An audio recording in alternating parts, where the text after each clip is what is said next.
So this full moon lunar eclipse in Pisces, baby, it was a purge, a huge purge. People started dealing with their alcoholism, their addictions. You felt your traumas. A lunar eclipse is when in real life, that's all we do around here is real life astrology. But a lunar eclipse is when the earth casts its shadow on the moon, okay? So it darkens the moon, which leaves us with the sun energy. Now, that's astronomy, but when it comes to astrology and the energy, if the moon is darkened, it makes it easier for us to let our emotions out in a sunny way. You see what I'm saying? The sun, during an eclipse, the sun opposes the moon. The moon is darkened, so our emotions come out through the sun, and the sun was in Virgo.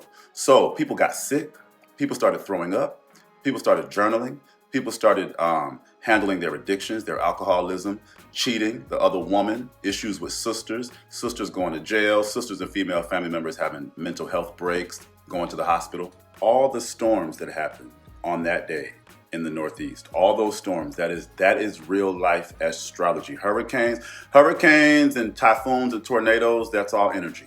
And I know it's tragic, but when stuff happens like that, Hurricane Katrina, Hurricane Andrew, I was in Hurricane Andrew. That stuff needs to be washed out, okay? That has everything to do with everything that the earth and humanity and society has pent up. It comes out in the water. Even if you're a Chiron in Pisces, Lilith in Pisces, if you ain't doing right emotionally, you got pipes busting in your house, you overflowing stuff in your house, your washing machine breaks, your toilet. Water is very, very spiritual. But all those storms happening in the Northeast on the day of the eclipse, that was no coincidence. That was the earth cleaning itself up. Think about why Virgo season is when hurricane season starts. Virgo is the physical manifestation of Pisces. Virgo can cause storms too, and think about all the cleanup you need after the storm. Why did 9/11 happen during Virgo season? Virgo ain't nothing to play with either. Everything is connected. The Pisces in all of us, our 12th house shows us how everything is connected, and my Gemini 12th house is learning that. What's happening in the macro is happening in the micro, okay? Like back when we had those fires earlier this year, everybody's life was igniting and burning down in some way, shape, or form.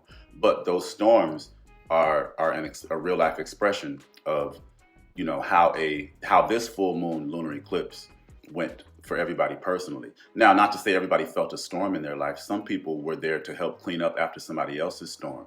But all in all, we were bridling our emotions. We were letting out some deep traumas because after a Pisces moon, you have an Aries moon. Okay, the moon was preparing to start a new cycle. But the South Node is in Virgo, so everybody's being rooted in healthcare right now. If your health ain't right, if your discipline ain't right, if your detail ain't right, the universe is fucking you up, okay?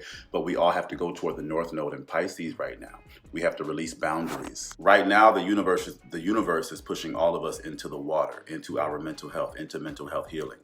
And with, the sun and moon aspecting the north and south node during this lunar eclipse, the north and south node was huge. But, during a lunar eclipse, the shadow is cast upon the moon.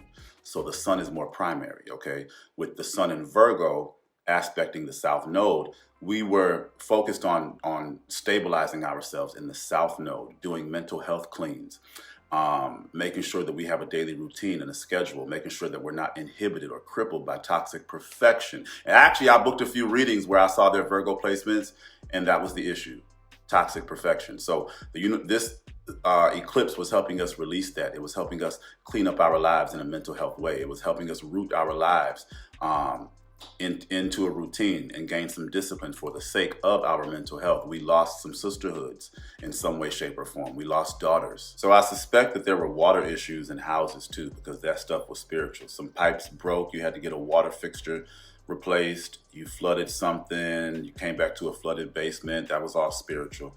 There were a lot of explosive arguments too, because Virgo always wants to be right, and we're releasing that. But some people have that toxic perfection. I can't be wrong. That's a mental health issue. So that was exposed as well. Oh, songwriting and poems, and people getting back into music careers. Pictures and videos were huge too. Pictures of sisters, videos of sisters. I had to say that. But remember, Neptune is in Aries. You got to look at all this stuff. Neptune is retrograde in Aries right now. So sexual trauma came up, physical trauma came up, hidden anger came up, anger issues came up, quick emotional releases, quick emotional changes, quick changes to your daily routine that the universe ushered in because you needed them. But with that Neptune in retrograde in Aries, this full moon lunar eclipse was retrograde in Aries. So it took us back to our traumas. It took us back to situations involving our sisters. It dumped us in our past emotions. Maybe ancestry was a thing, but with that Neptune and Aries, a lot of, like I said, a lot of quick changes to the daily routine that we needed for our mental health, a lot of quick emotional releases, maybe some head injuries, some anemia diagnoses, some blood stuff. I saw this in my life so hard. I don't even have to look at my chart anymore. I don't really live by astrology. I don't use my chart to predict. I live life very freely. I do that as a profession. I don't do that for my own life. But just thinking about it, I'm in a nodal return. So I'm a Pisces North node, and I'm having a nodal return in Pisces in my ninth house of publication and publishing. But the South node, okay, my South node is in Virgo in my third house. The South node right now is in Virgo in my third house. And the Sun during that eclipse was in my third house, the third house of arguments, the third house of verbal exchange and community. The third, ninth house, that's the axis of like news and publishing and publications. And I came out with a new theory. And what were people doing? No, he's right. No, he's wrong. He's right. He's wrong. The Virgo thing. Now, theories are all Aquarian. The ninth house is philosophy and teaching, but theories are all Aquarius, and Uranus is in Gemini at 1 degree. Conflict, arguing, theories.